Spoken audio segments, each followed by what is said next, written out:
안녕하십니까. 세금 잡는 닥터북, 저는 닥터코치 이용입니다. 오늘은 지가개헌 세무신고 필독서 5강인데요. 오늘은 그 손익계산서 경비 구성에 대해서 잠깐 말씀을 드리겠습니다. 지난 시간에 경비에 관련된 부분을 저희가 살펴보긴 했는데요.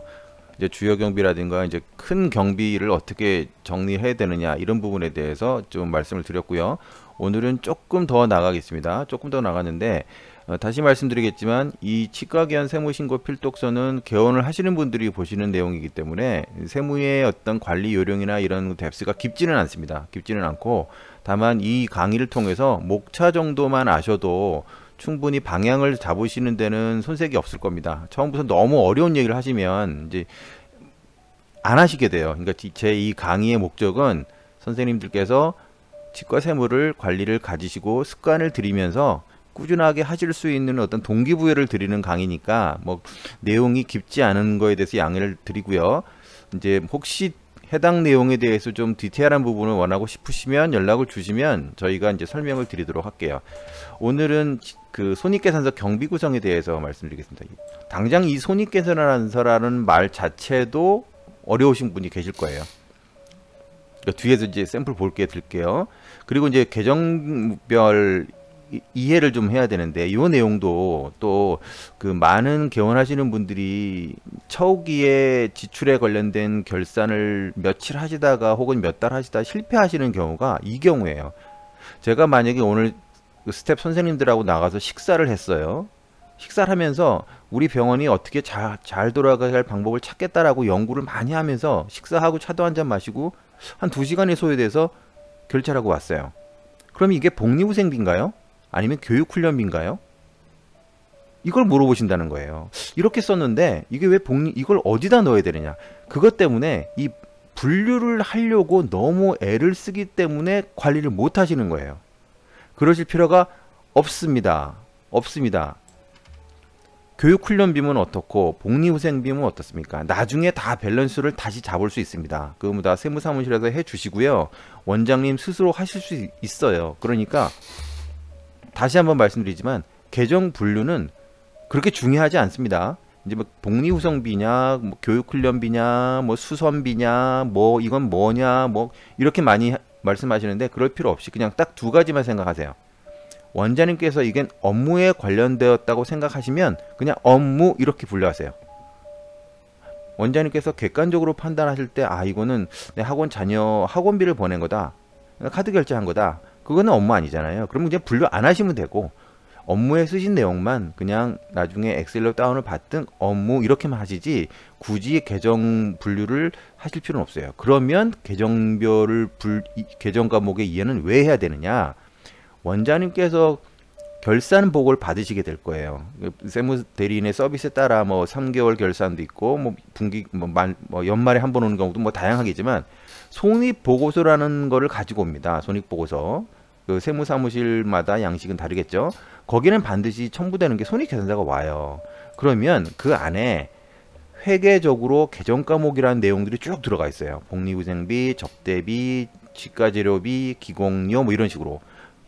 그렇다면 도대체 그게 무슨 얘기인지는 아셔야 되잖아요. 그러니까 그 정도의 이해 목적이지 분류의 목적이 아님을 다시 한번 말씀을 드리겠습니다.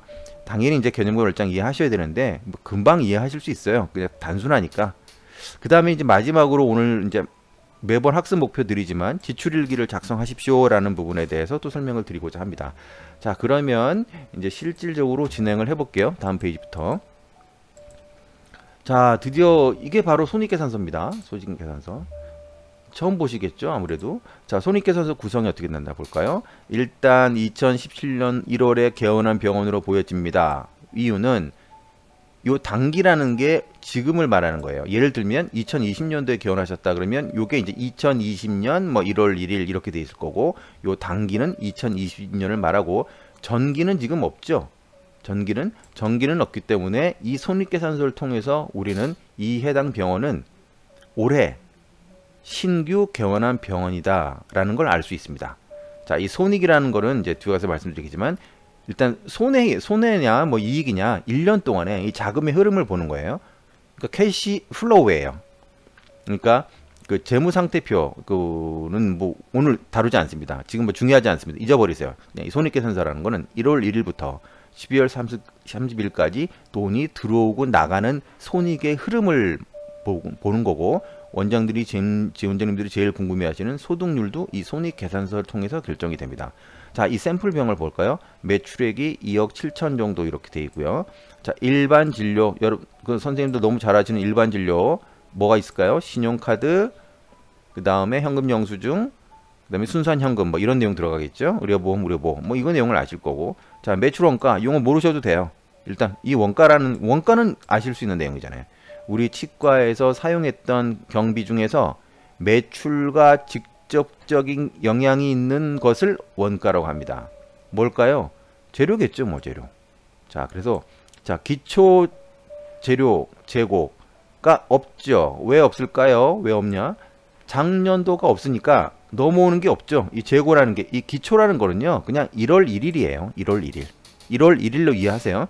그럼 전년도에서 넘어온 게 없어요. 그러니까 재고가 없는 겁니다. 단기는 그냥 지금 2020년도를 말하는 거예요. 2020년도에 자, 매입 돈 주고 샀다는 거죠. 얼마 샀어요? 4,600만 원어치 샀습니다. 자, 왜 샀겠어요? 재료잖아요. 자, 여기는 기공료가 들어가는 건 아닙니다. 예, 기공료는 매입이 아니라 수수료 개념이기 때문에 기공료는 안 들어가고요. 보통 이제 뭐 치과 재료가 그 매입이 됐겠죠.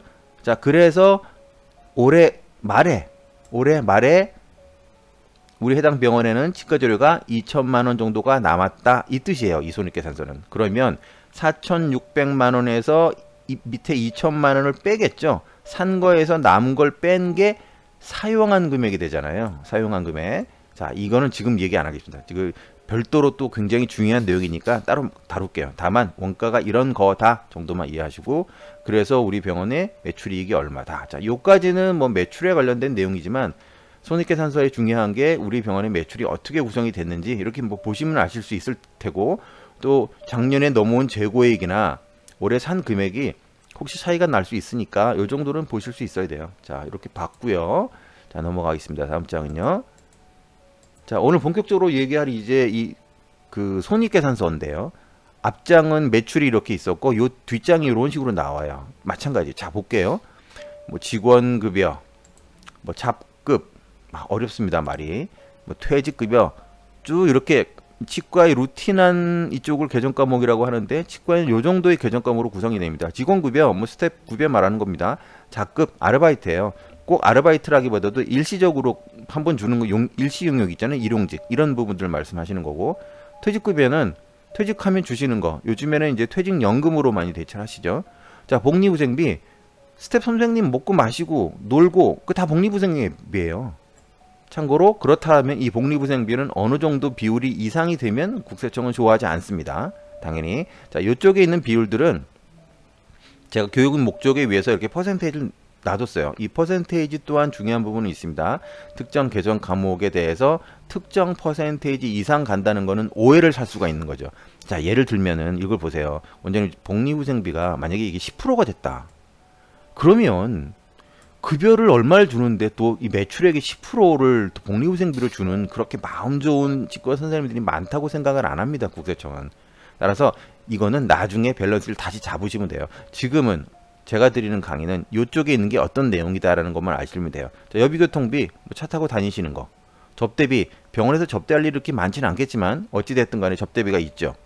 여기 뭐 상품권 사셔도 되고, 또 그 다음에 이 접대비를 쭉 이렇게 와보세요. 제가 요걸 보여드린 이유는 손익계산서가 이런 식으로 쭉 진행이 됩니다. 이런 식으로 쭉 진행이 되는데, 이 각각의 항목은 이 계정별 원장이라고 하는 파일로 이렇게 구성이 돼 있어요. 그 샘플로 이 샘플 병원의 접대비가 300만 원이라고 하는데, 그럼 어떻게 구성이 됐는지 그 계정별 원장을 세무사무실에 요구를 하면 이렇게 줍니다. 봤더니 이렇게 돼 있네요. 매월 그렇게 이제 축의금으로 경조사 비용으로 이렇게 내셔서 이만큼이 됐다라는 얘기를 아실 수가 있어요. 자, 그럼 여기서 중요한 점, 손익계산서를 이해를 하려고 보니 이 내용들이 당연히 보고 싶어지죠. 따라서 손익보고를 받으실 때, 원장님들이 손익보고를 받으실 때는 계정별 원장도 함께 받으셔야 이 내용들을 아실 수 있다는 겁니다. 굉장히 중요한 내용입니다. 참고로 병원의 세무 접대비는 올해 개정이 돼서 좀 3,800만 원 맞나요? 좀 많이 올랐어요. 뭐 그건 지금 오늘 얘기할 시간은 아니니까. 자, 통신비 있을 거고 세금 공과 뭐 세금이 있나 보다. 자, 이 감가상각비 또 오늘 중요한 얘기입니다. 초기에는 원장님들이 시설 장치도 많이 투자를 하시고 장비도 많이 사시잖아요. 그래서 첫 해는 소득세가 많이 안 나와요. 대부분.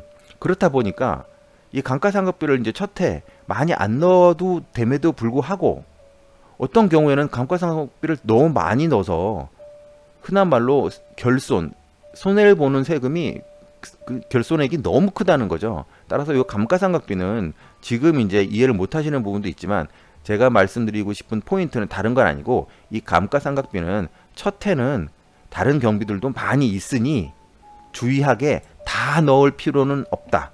즉 감가상각비는 한도가 있고 그 한도를 임의로 원장님이 판단하셔서 신고하실 수 있어요.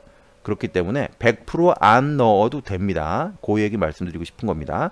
그다음에 임차료, 수선비, 보험료, 뭐 차량 유지비 그냥 가독적으로 읽으실 수 있죠. 운반비, 인쇄비, 뭐 사무용품비, 뭐 수수료 비용.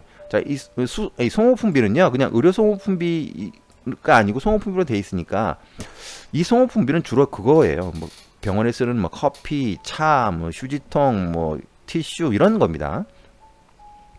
자, 그다음에 수수료 비용은 원장님께서 어떤 용역을 제공을 받으실 수 있잖아요. 그럴 때 이제 받는 수수료, 지급하는 수수료죠. 여기에는 이제 세무사무실의 기장 수수료도 이렇게 들어갈 거고, 뭐 닥터북의 컨설팅 그 사용료, 월 사용료도 여기 들어갈 거고, 자, 광고 선진비 너무 잘 아실 거고, 건물 관리비 있을 거고요. 자, 의료소모품비를 별도로 이 샘플 병원 같은 경우는 의료소모품비와 기공료를 나누어서 이렇게 기장을 했는데 왜 이렇게 했을까요? 이유는 자, 의료소모품비는 원가 개념이죠. 의료소모품비를 많이 쓰셨으면 매출은 많이 일어나야 되죠. 따라서 이 소모품비와 겹쳐서 만약에라도 이 소모품비를 많이 쓰는 병원이 이거를 같이 했다라고 하면은 오해를 살 수가 있죠. 소모품비는 많이 썼는데 의료 소모품이 많이 썼는데 매출을 작게 신고한다 이런 의심을 할 수 있기 때문에 이제 구분해서 이제 기장을 하신 것 같아요. 뭐 여기 비율들 좀 나오고요. 이 비율에 대한 내용은 별도의 시간을 갖도록 할게요. 자, 그다음에 기공료는 말씀드렸지만 원가 개념이 아니라 기공소에 돈을 지급하는 거죠. 사후적으로. 따라서 지급 수수료가 되겠죠. 자, 그런 식으로 쭉 이런 개정 과목이 있으니까 이 개정 과목은 분류하는 데 의미가 있는 게 아닙니다. 손익보고서가 왔을 때 원장님이 이해하실 수 있게끔 만든 거고요. 그러면 계산했을 때 뭐 첫 해니까 뭐 손실이 났다 이런 뜻이에요. 자, 이제 마지막 장 설명을 하겠습니다. 자, 이제 이번 시간에 어떻게 보면 가장 중요한 거죠. 그래서 지금 제가 말씀드리고 싶은 거는 지출일기를 쓰시라는 겁니다. 조금 힘들고 피곤하시더라도 초반기에 좀 습관을 들이셔야 돼요. 자, 이거 보세요. 특히 개원 초에는 지출이 많다고 소득세 걱정을 안 하면요, 원장님께서 안 하시면 누락되는 경우 많아요. 세무사님이 언제까지 다 못 챙겨주시거든요. 다 챙기셔야 돼요. 자, 그래서 그러면 개원 초 경비정리의 결산 방법은 어렵게 가면은 못 하시니까 쉬운 방법만 말씀드리겠습니다. 늘 말씀드리죠. 아무리 바빠도 요것만 하셔야 됩니다. 요것만은. 첫 번째, 사업용 계좌를 들어가셔서 지급처와 이 지급한 돈이 세금 계산서가 발행이 다 됐는지를 꼭 보셔야 됩니다. 자, 왜 제가 이 말씀 드리냐면 이걸 안 하시게 되면 사업용 계좌에서 나간 돈과 세금 계산서 끊긴 게 틀린 게 다반사예요. 누락도 너무 많아요. 초기에 어디에 뭘 버는지 너무 헷갈리거든요. 자, 요거 정리 꼭 하셔야 돼요. 요거 중요합니다. 두 번째, 신용카드 월 지출액 그냥 카드사에 들어가셔서 엑셀로 정리만 해두세요.